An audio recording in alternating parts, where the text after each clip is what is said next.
The ship came out of faster-than-light travel with a soft hum. Ambassador Alina Vance stood at the observation window and watched as Nexus Prime grew larger. The station was massive. It floated in the empty space between three dying stars. Millions of beings from hundreds of worlds lived there. It was the heart of galactic civilization. Alina had spent 18 months traveling through the void to reach this place. She was 47 years old. Her hair had turned gray during the journey. She had not seen Earth in almost 2 years, but none of that mattered now. She was here to do something no human had ever done before. She was here to ask the Galactic Council to accept humanity as members. The docking procedure took 3 hours. Security scans checked every part of her ship. Alien officials asked her hundreds of questions. They looked at her with curiosity and something else, something that looked like pity. Finally, they led her through the station's corridors. The hallways were built for beings much larger than humans. Alina felt small. The ceiling rose 30 meters above her head. Strange lights flickered in colors she could not name. The air smelled like copper and flowers and something burning. Other species walked past her. Some had too many legs, some floated without touching the ground.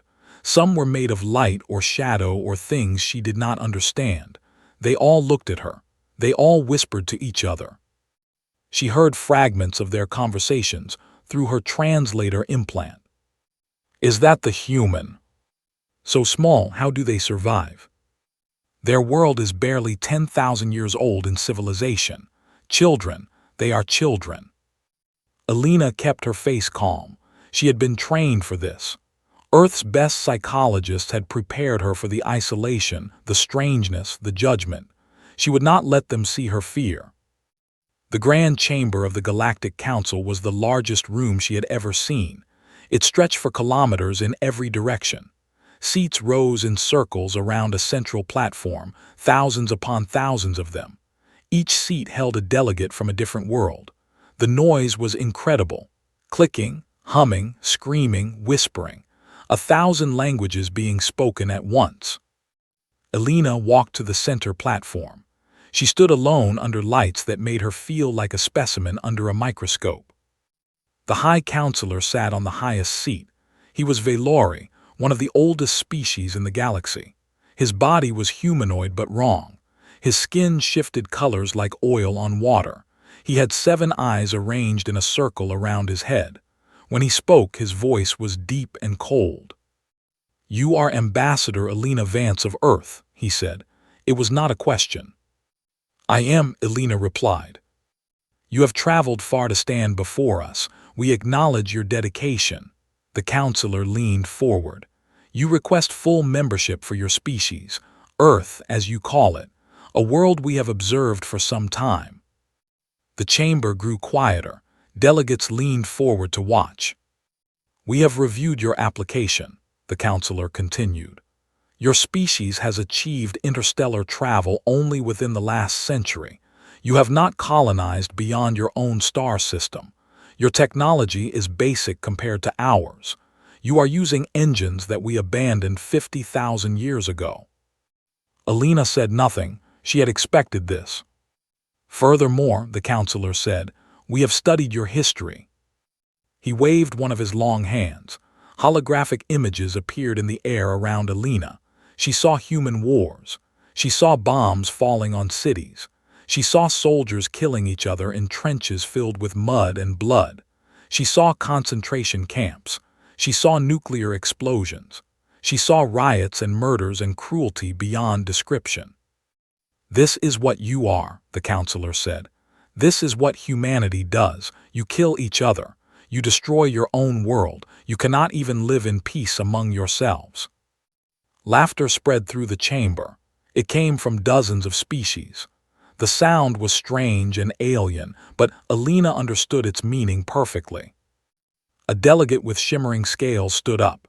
He was Teethrani, a species known for their cruelty and their long memories. "Look at it," he called out. "The little ape thinks it belongs among us. Perhaps in another 1,000 years, human, if your kind does not destroy itself first." More laughter. It echoed off the walls of the chamber. Alina felt it pressing against her like a physical force. The Kreth delegates clicked their mandibles together. The sound meant amusement. The Nethin, beings made of colored gas, swirled in patterns that expressed mockery. Even species that had no faces seemed to be laughing at her. Alina thought about the people who had sent her here, the scientists who had worked their whole lives to build the ship that carried her, the diplomats who had spent decades preparing for this moment, the billions of humans on Earth who were waiting to hear if they would be accepted into the galactic community. She thought about her daughter, who was 20 years old now. Alina had missed her 18th birthday because she was traveling through empty space. She had missed so much. All for this moment, all for this chance. And they were laughing at her. Something changed inside Alina. The fear did not disappear, but something else grew alongside it. Something harder, something older, something that had kept humanity alive through ice ages and plagues and wars. She raised a single finger. The chamber fell silent. The delegates looked at each other in confusion. They did not understand the gesture. 1 year, Alina said. Her voice was quiet, but the chamber's systems carried it to every ear. Give humanity 1 year to prove itself, then judge us. The High Counselor's 7 eyes blinked one after another. You wish to invoke the trial of ascension. Whispers spread through the chamber. Alina caught fragments through her translator. The ancient rite. It has not been called in 3,000 years. Does she understand what she is asking? I understand perfectly, Alina said. Any species may invoke the trial. We must complete a task chosen by the Council, a task that your member worlds have failed to accomplish. If we succeed, you grant us membership. If we fail, we withdraw our petition for 100 cycles. The Teethrani delegate hissed with anger. The arrogance of these creatures. Give them a task, Counselor. Give them something worthy of their boasting. Let us watch them fail. The High Counselor was silent for a long moment. His eyes moved across the chamber, looking at the other delegates. Then he spoke a single phrase. The Harrow Expanse. The chamber went completely still. The laughter died. Even the Teethrani delegate looked shocked. Alina did not know what those words meant, but she understood from the reaction that she had just made a terrible mistake. Or perhaps the greatest gamble in human history. She kept her finger raised and waited for the Counselor to explain what she had just agreed to face. The silence in the grand chamber lasted for nearly a minute. Alina watched the delegates. Many of them had turned pale or changed color in ways that suggested fear. Even the Teethrani who had mocked her moments ago had stopped smiling. The High Counselor rose from his seat. He moved slowly, as if carrying a great weight. You do not know what you have asked to face, he said. The Harrow Expanse is not a simple problem. It is a death sentence. He waved his hand again. The holographic images of human wars disappeared. In their place, a new image formed. Alina saw a region of space unlike anything she had ever imagined. It was a wound. There was no other word for it. Space itself had been torn open. Colors that should not exist swirled together in a massive spiral. Lightning flashed inside the anomaly, but the lightning was black against the bright chaos. Ships floated at the edges of the image, broken and dead. Some of them were larger than cities. 600 years ago, the Counselor said, this anomaly appeared at the edge of the galaxy. We do not know what created it. We do not know what it is. We only know what it does. The image changed. Alina saw a planet being pulled toward the swirling chaos. The planet stretched like soft clay. Then it came apart. Billions of pieces scattered into the anomaly and vanished. It grows, the Counselor said. Every year it expands. Every year it consumes more space. Stars, planets, colonies, ships. Nothing survives contact with the Harrow Expanse. Alina felt cold. She understood now why the chamber had gone silent. 17 species have attempted to stop it, the Counselor continued. The Varn tried to seal it with energy barriers. Their barriers lasted 3 days before the anomaly consumed them. The Kethmora tried to destroy it with weapons that could crack planets. The weapons made it grow faster. The Nethans sent 10,000 of their kind into the anomaly to study it. None returned. He paused, his voice grew heavier. 2 species went extinct in the attempt, the Sealith and the Burning Ones. They threw everything they had at the Harrow expanse, ships, weapons, their greatest minds, all of it was swallowed. Their civilizations collapsed. Now they exist only in our records. The Teethrani delegate spoke again, but his voice had lost its mockery. Counselor, perhaps we should offer the human a different task, something less certain to destroy her people. Alina looked at him. The alien who had laughed at her was now trying to save her. That told her everything she needed to know about how dangerous the Harrow expanse really was. No, she said. Every eye in the chamber turned to her. The trial of ascension requires me to complete a task that your member worlds have failed to accomplish, Alina said. I will not ask for something easier. That would prove nothing.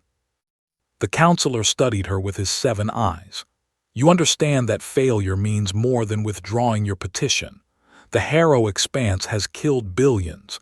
Your species is young. You have only one homeworld.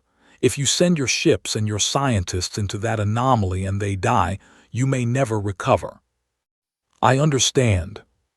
You understand, but you accept anyway. Alina thought about her answer carefully. Counselor, you showed this chamber images of human wars. You showed our worst moments, our greatest failures, but you did not show what came after those moments. She turned to address the full chamber. After every war, we rebuilt. After every disaster, we adapted. After every plague that killed millions, we found cures. Humanity has been fighting for survival since we first walked upright on our homeworld. We are still here, not because we are the strongest or the smartest or the most advanced. We are here because we do not know how to give up. She faced the counselor again. Give us the Harrow expanse. Give us 1 standard year. Let us show you what humans can do when everything depends on it. The counselor was silent for a long time. Then he made a gesture that her translator identified as agreement. Very well. The challenge is accepted. You have 1 standard year to solve the Harrow expanse. If you succeed, humanity will receive full membership in the Galactic Council. If you fail, you will withdraw your petition and not return for 100 cycles. He raised his voice so the entire chamber could hear.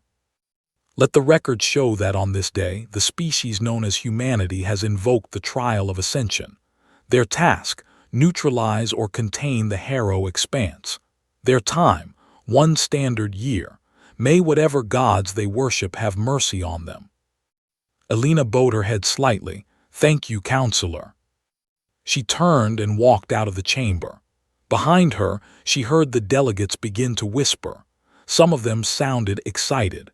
Most of them sounded like they were discussing a funeral that had not happened yet. Alina walked through the corridors of Nexus Prime until she reached her ship. She went to the communication room and sat down in front of the transmission equipment. Her hands were shaking. She had just bet the future of her entire species on a task that had killed billions of beings and destroyed 2 civilizations.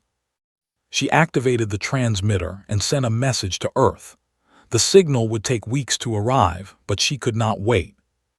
This is Ambassador Vance. I have invoked the trial of ascension. Our task is the Harrow expanse.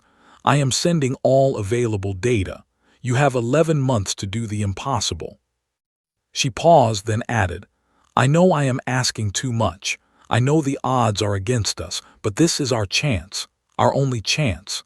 Whatever you need, whatever resources, whatever people, use them. The galaxy is watching.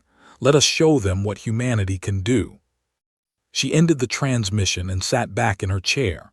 Outside her window, the stars burned cold and distant. Somewhere out there, the Harrow expanse was waiting. Alina closed her eyes and allowed herself 1 moment of fear. Then she pushed it aside and began reviewing the data the council had given her. There had to be an answer. There was always an answer. Humanity just had to find it. The news reached Earth 3 weeks after Alina sent her message. Within hours, the world changed. Old enemies stopped fighting. Nations that had argued for decades suddenly found reasons to cooperate. The United Nations called an emergency session that lasted 4 days without a break. By the end of it, every major government had agreed to contribute everything they had. Scientists left their universities and research centers. They traveled to hastily built facilities in 7 different countries. The greatest minds of a generation gathered under one purpose. They called themselves the HARO Project. Dr. James Chen was a physicist from Beijing. He had spent his career studying black holes and gravity. Now he stared at data from the anomaly and felt like a child looking at a mountain. "This breaks everything we know," he said to his team. "The readings do not match any known physics. The energy patterns contradict each other. It should not be possible for this thing to exist." Dr. Sarah Okonkwo was an astrophysicist from Nigeria. She had different ideas. What if that is the point? What if the anomaly does not follow the rules because the rules were never complete? Arguments erupted. Scientists shouted at each other across conference tables. Some teams refused to share their findings with others. Old academic rivalries flared up. The HARO Project seemed ready to tear itself apart. Alina watched from Nexus Prime through video communications. She saw the chaos and felt despair creeping into her heart.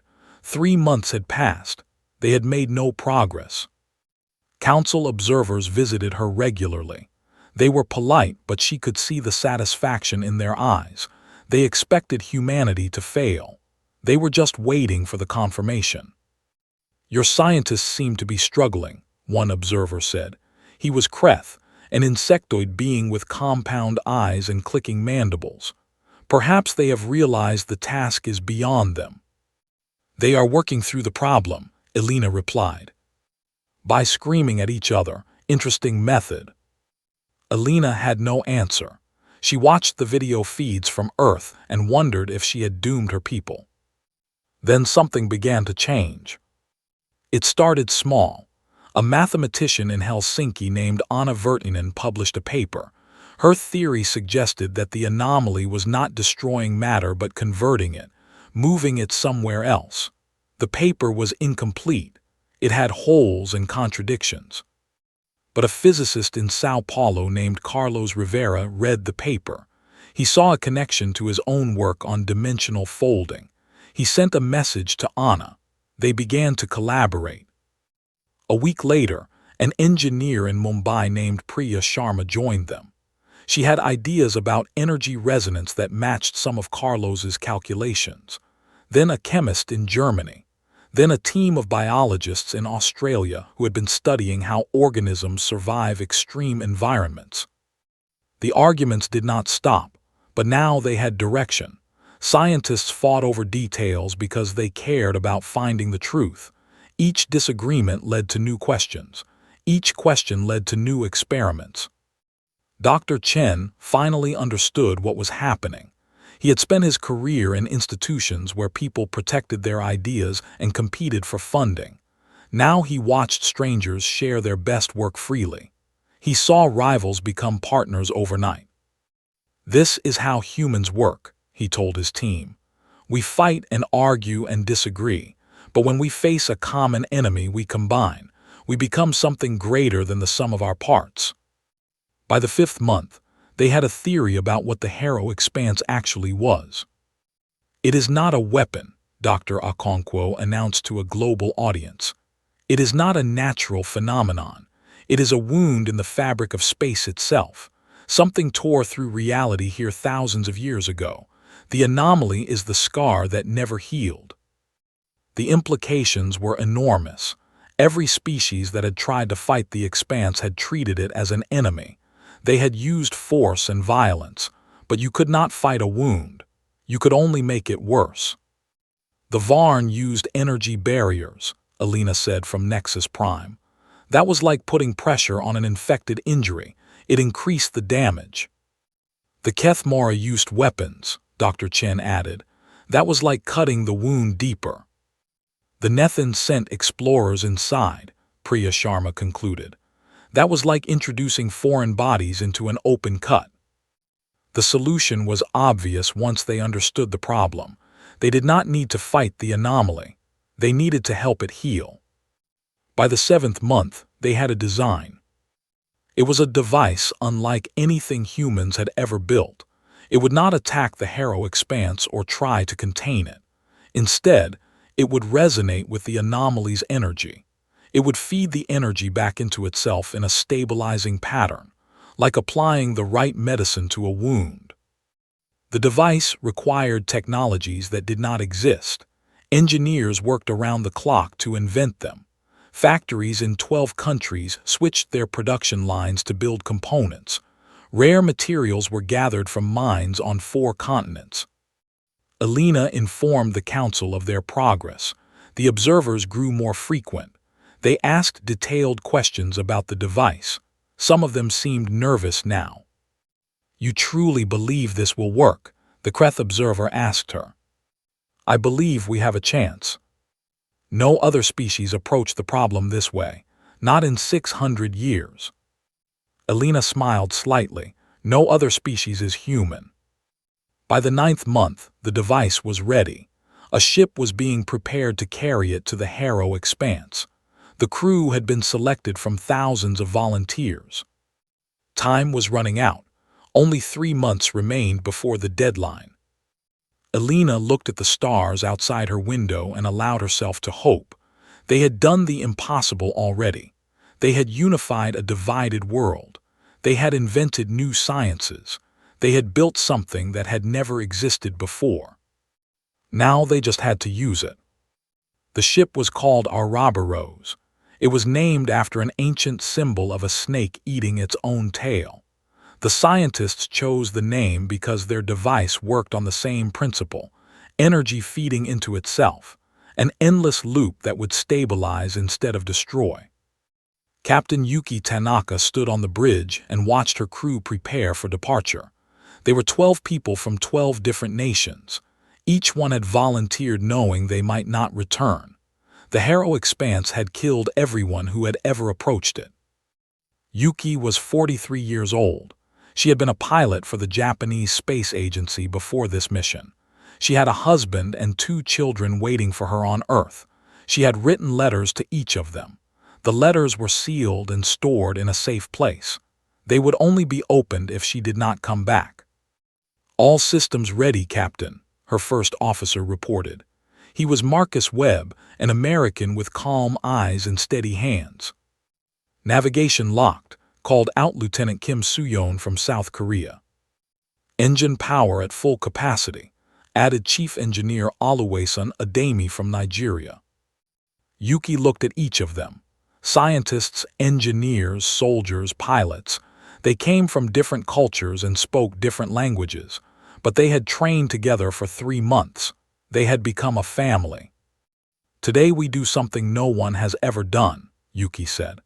"The Harrow expanse has consumed ships larger than mountains. It has destroyed civilizations older than human history. Every species in the galaxy believes we will fail." She paused.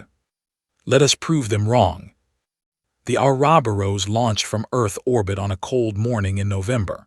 Billions of people watched the live broadcast. Streets in every major city were empty. Schools and offices closed. For one moment, humanity was completely united. The journey to the Harrow expanse took 6 weeks. During that time, the crew ran simulations and checked their equipment hundreds of times. The device they carried was humanity's only hope. If it failed, there would be no second chance. Alina Vance watched their progress from Nexus Prime. Council observers gathered in her quarters every day. They wanted to witness humanity's attempt. Some of them still seemed certain of failure. Others had begun to look uncertain. "Your ship is approaching the boundary," the Kreth observer noted. The anomaly has already destroyed 3 probes sent to study it today. Our ship is different, Elena replied. That is what everyone says. The Ouroboros dropped out of faster-than-light travel at the edge of the Harrow Expanse. The crew saw the anomaly for the first time with their own eyes. It was beautiful and terrible. Colors that had no names swirled in patterns that hurt to look at. Lightning crawled across the surface, but the lightning was darkness against the bright chaos. The wound in space stretched across the viewport like a scar on the face of the universe. Holy God, Marcus whispered. Stay focused, Yuki ordered. Her voice was calm, but her heart was pounding. Science team, begin readings. Dr. Lisa Huang, their lead scientist, studied her instruments. The anomaly is aware of us. Energy patterns are shifting. It knows something is approaching. Is it hostile? Yuki asked. Unknown, but it is definitely reacting. Behind the Ouroboros, a fleet of Council observation ships maintained a safe distance. They were recording everything. Whatever happened next would be witnessed by the entire galaxy. Approaching the boundary, Lieutenant Kim reported. 1,000 kilometers and closing. The ship began to shake. The anomaly's gravitational effects were pulling at them. Warning lights flashed across the bridge. Shields at maximum, Chief Engineer Adami called out. We are taking stress damage to the outer hull. Keep going, Yuki ordered. They crossed the boundary. The universe outside the viewport became chaos. The ship shuddered and groaned. Metal screamed as the anomaly's forces tore at them. Dr. Huang, is the device ready? Ready and waiting for your command, Captain. Yuki gripped her chair. This was the moment.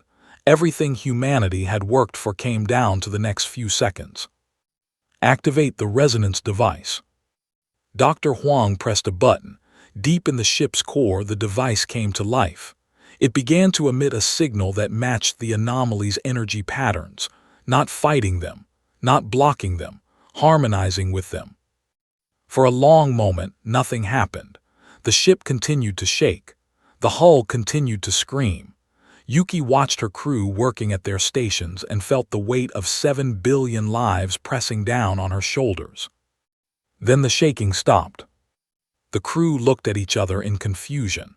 The anomaly outside the viewport was still churning, but the ship was no longer being damaged. Readings are changing, Dr. Huang said. Her voice cracked with emotion. The resonance is spreading. The anomaly is accepting the feedback loop. What does that mean? Marcus asked. It means it is working. Over the next 6 hours, the Ouroboros maintained its position inside the Harrow Expanse. The device fed energy back into the anomaly in a pattern that encouraged stability. Slowly, impossibly, the wound began to close. The crew watched in silence as the chaos outside their windows contracted. Ships that had been lost for centuries were pushed out of the anomaly's depths. Their crews were long dead, but the vessels themselves were intact. History was being returned to the universe. By the 6th hour, the Harrow Expanse had shrunk to 1/10 of its original size. It was still there, but it was stable now. Contained, no longer growing. The wound that had threatened the galaxy was finally healing.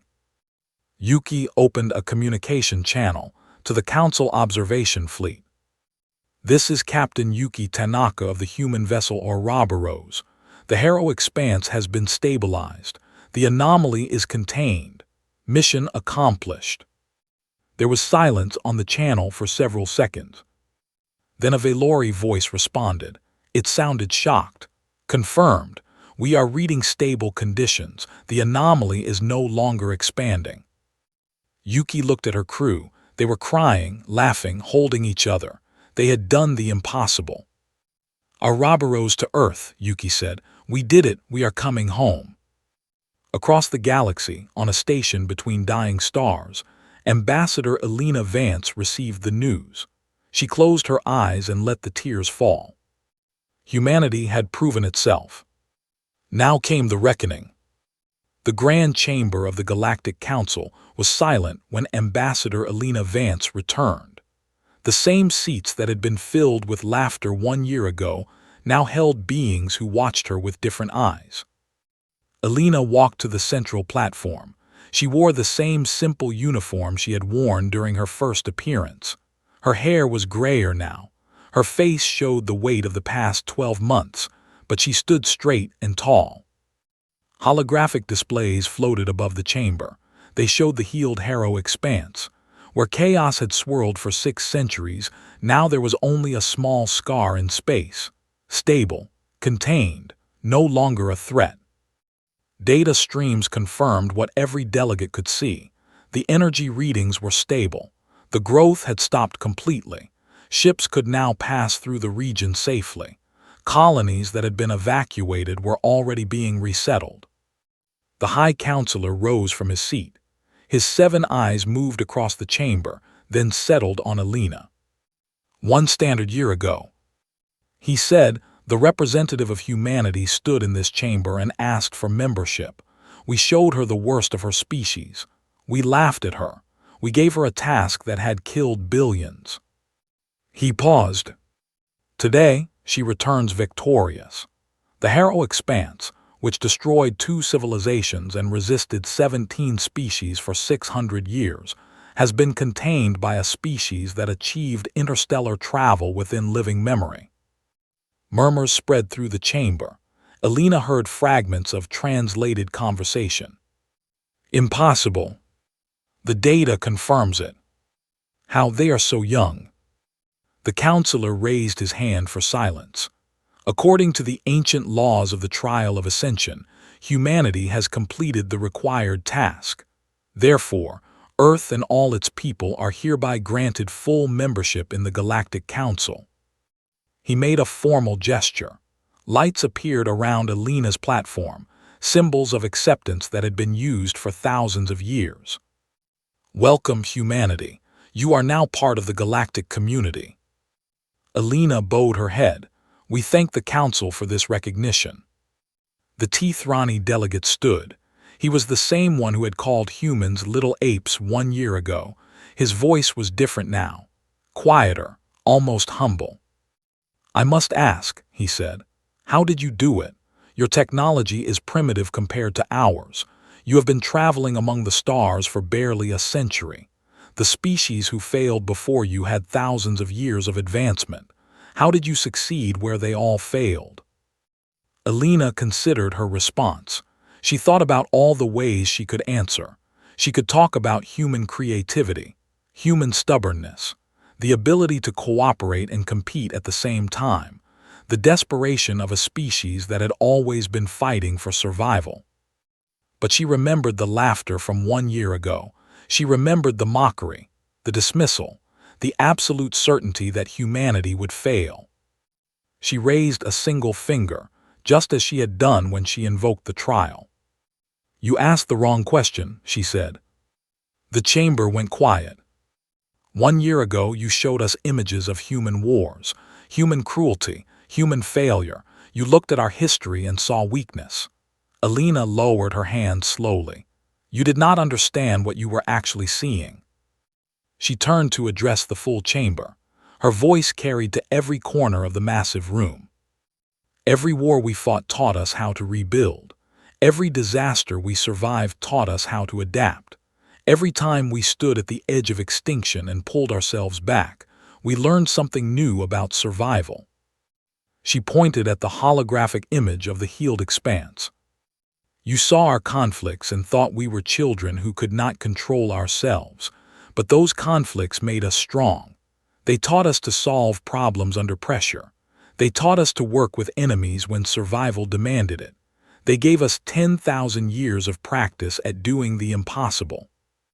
The Kreth observer who had watched her for the past year clicked his mandibles nervously. But our species do not have such conflicts. We learned to cooperate peacefully long ago. Should that not be an advantage? It should be, Alina agreed. But it also means you forgot something. You forgot what it feels like to have your back against the wall. You forgot the creativity that comes from desperation. You approached the Harrow expanse with your established methods and your proven sciences. When those failed, you had nothing else to try. She smiled slightly. Humanity has no established methods. We have only problems that have not been solved yet. We do not know what is impossible because we have not existed long enough to learn the limits. The High Counselor spoke. You are saying your weakness is your strength. I am saying that what you call weakness, we call experience. Alina's voice grew stronger. We fight because we care deeply about things. We argue because we believe we can find better answers. We make mistakes because we are willing to try new approaches. She walked toward the exit, then stopped and faced the chamber one final time. Humanity accepts membership in the Galactic Council. We look forward to working with all of you, but we also have a suggestion. What suggestion? The counselor asked. Make a list of your impossible problems, the challenges you have given up on, the mysteries you have accepted will never be solved. Alina's smile grew wider. Give them to us. You might be surprised what happens when you stop assuming something cannot be done. She left the chamber. Behind her, silence hung in the air like smoke after a fire. The Teethrani delegate finally spoke. His voice was barely above a whisper. What have we just invited into the galaxy? The High Counselor stared at the empty platform where the human ambassador had stood. For the first time in his long life, he felt something that might have been fear, or might have been hope. He could not tell the difference. Something new, he said, something we have never seen before. He made a gesture to his staff. Begin compiling a list of unsolved problems. I suspect we will be consulting with the humans more often than we expected. Far away, on a small blue planet orbiting an ordinary yellow star, 7 billion humans celebrated. They did not know what the future would bring. They did not know that the galaxy would never be the same. But they knew they had proven something important, not just to the Council, to themselves. They knew that when the universe told humanity something was impossible, humanity would raise a single finger and say, "Give us time. We will find a way." And they always did.